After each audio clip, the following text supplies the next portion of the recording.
Welcome to a cruise ship heist. Chapter 41. Big glasses. Either the glasses are big or the bottle is small, but somehow the wine has gone. I'm babbling on, explaining how the Arab uprisings in Tunisia, Egypt, Libya and Bahrain turned from major protests to Syrian army intervention back in 2011. Escalations make people form into groups, turn against each other, and then foreign governments work out which side to support. Madness becomes casualties, children become parentless, and refugees flee for their lives. Time for a new bottle, perhaps something not as heavy. We have become very relaxed, sitting opposite each other at the end of my bed, our legs intertwined. In 3 days, I've met 4 women, dodged the wrong one at the airport, found a military buddy in Ronnie, then was chased to an Indian reservation with Jill. Jill is wonderful, but Georgie puts a spell on me. It's easy being with Georgie. I like soldiers, she smiles. Does she? We've both ditched our empty glasses. Wide-eyed and a little legless, my fingers slip her shoes off. She obviously has no intention of leaving. I play with her bare ankles as her shoes fall to the floor. This is so alien. I pull her behind the knees and draw her in. She makes it easy, and I've no idea how my emotional pocket is being picked, but we kiss passionately. It's quite some time before we part. I never do that, Georgie says. Me neither. No, you don't understand. Never fraternize with staff? I ask softly. Oh no, not that at all. A ship is a virtual rabbit warren of affairs. What then? I ask. I don't date men. It's early, and we've slept cuddled together all night. She eases herself away and stares at the scar on my right shoulder that runs from my neck to the top of my arm. She touches it. Her hands are soft. I have to go to work, she starts. Are you going to risk Cartagena? I'm still half asleep, and for a moment I'm wondering if she means with Jill. They had your picture, and they want the $1 million you've got back. And the one I have, she continues. Last night, she slept on a bigger problem than that. I still don't understand how we found that shop with the walls made of dollar bills, unless the whole block was shops and houses made of money. They're after a woman, the wife of a cartel boss. She lost them and may be on another ship. They will have gone after her now. I'll be fine, I say with stupid, false confidence. Georgie pauses at the door. We agreed to have dinner tonight. We did? As I was leaving the bridge last night, you were going out with Jill. I was? You have a short memory, she says. No, I remember. Good. Enjoy Cartagena. Stay safe. See you later. Chapter 42. Cartagena. Blooming bougainvillea overflows from the balconies of the pastel-coloured, colonial-influenced buildings. Jill is perfectly dressed, in high-waisted, 60s-style trousers just short enough to show her ankles, and fashionable heeled shoes that she manages effortlessly on the uneven cobbled streets. With her fitted pink top and her hair tied in a scarf, she has a Sophie Loren look that fits the surroundings. Aulie links arms with her and they both walk like dancers. I follow the 2 women with eyes darting everywhere, as the family is an uncomfortable disguise. Plus, it's hard looking at Jill. She spent the night playing mother while I slept with another woman. Not that we are an item. They turn into a plaza, and I rush to catch up. The bright sun hits them as quickly as the hawkers trying to sell them bags, hats, and sunglasses. I stride in a little too forcefully.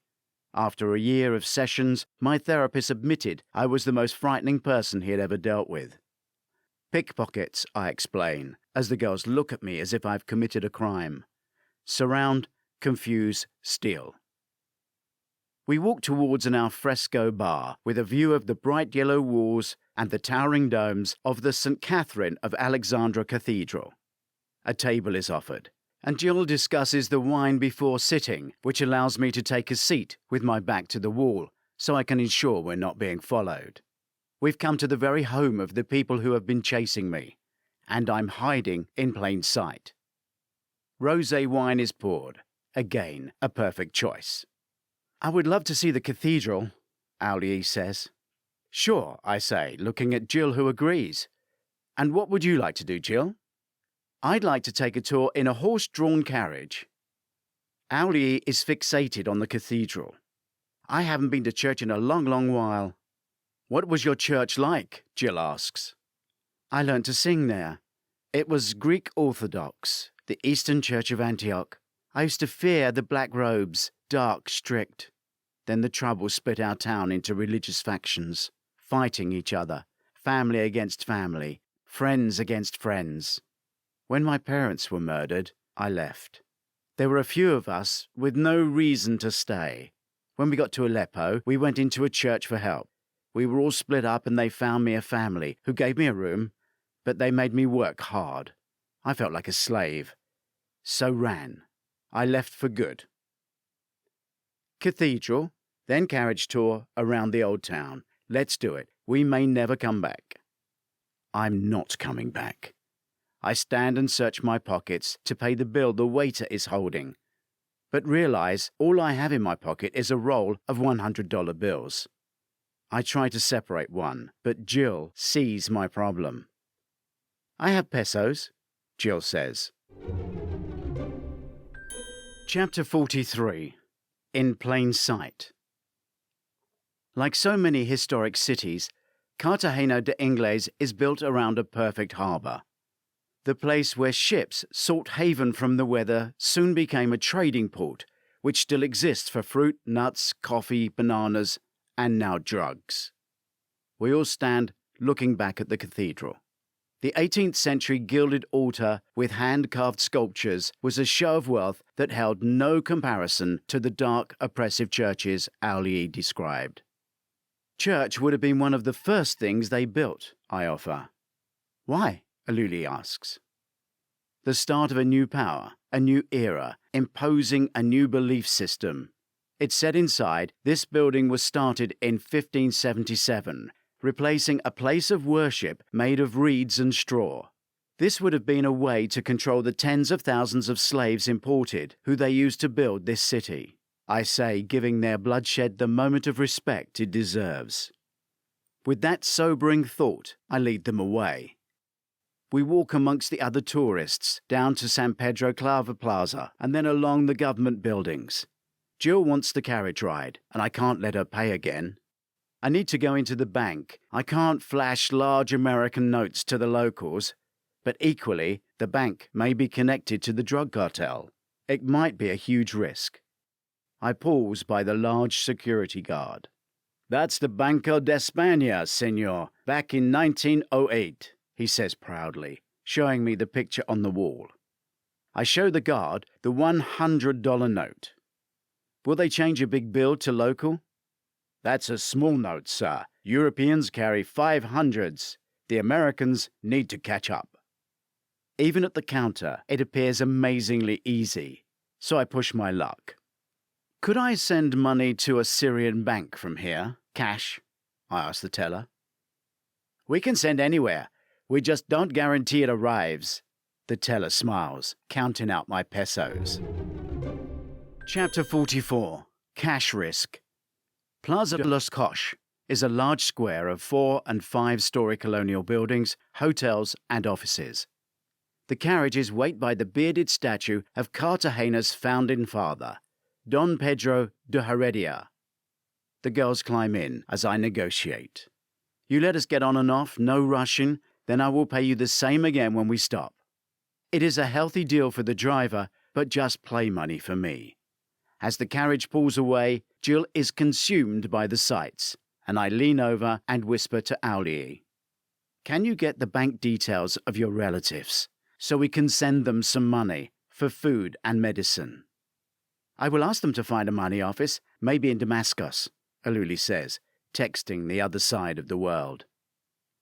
I feel Don Pedro judge me each time I ride past him. See, mis amigos, what do you know about Cartagena? The driver asks, beginning his entertaining act. Nothing, Jill admits. Good, I can tell you a bunch of rubbish. The driver laughs. My name is Inigo Montoya. I saw that film, I counter. The driver turns. I like you. We have fun. What have you seen so far? The cathedral, Aulie says, enjoying herself. Which cathedral? The yellow one, Aulie shouts. Okay, we do the other colors. The driver has a loudspeaker down by our feet, and he wears a head microphone, a mixture of new and old that works for us all. Our elevated position in the carriage is regal, and Jill is doing little queen-like waves. Aulie copies, but I'm not sure she understands the origin of the humour. The White Cathedral, our driver announces. Cathedral de San Pedro Clava. While others got rich from the slaves, Clava helped them, cared for them, fed them, and gave them medicine. He was born in Spain, went to the university in Barcelona, and came to Colombia in 1610. Go and see. My day is your day. Later, the girls decide not to visit the Naval Museum of Columbus, open to commemorate the 500th anniversary of his finding this side of the world. Ronnie or Hunter would have visited. Instead, we spend time at the Plaza de Santa Teresa. It is beautiful, but I still can't relax as a tourist. Back at our carriage, the driver looks dead until Aulie enjoys spooking him awake. He calls her a pirate, and from then on, our tour is peppered with stories based on the city's bloodthirsty pirating past, both inside and outside the fortress Castillo de San Felipe de Barajas. This is the strongest fort ever created by the Spaniards during the reign of Queen Isabella I of Castile and King Ferdinand II of Aragon. We have the Palace of Inquisition. We also see Plaza de Bolivar and the Gold Museum, and although exhausted and keen to get back, I want to take one more risk. The bank teller remembers me. How much would you like to send? The question is priceless. I have no idea just how much to risk.